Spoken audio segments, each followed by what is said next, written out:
It sounds ridiculous to say when you're feeling stressed, you should keep busy.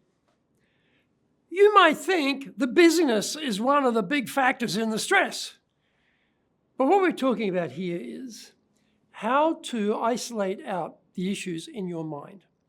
When you are solely, wholly focused on the problem, your brain is working overtime, okay?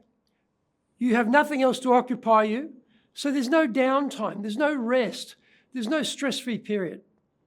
It's just hammer, hammer, hammer with that stress feeling all the time.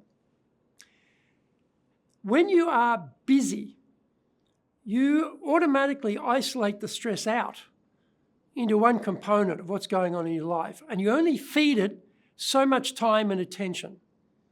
That's very good, because keeping busy allows you to balance what's going on with your whole existence, your whole life, and then isolate out the stress. Then you can attack that isolated stress component rather than it monopolizing you and occupying all of your time and thoughts, all of your energy. Isolate it out and then attack it.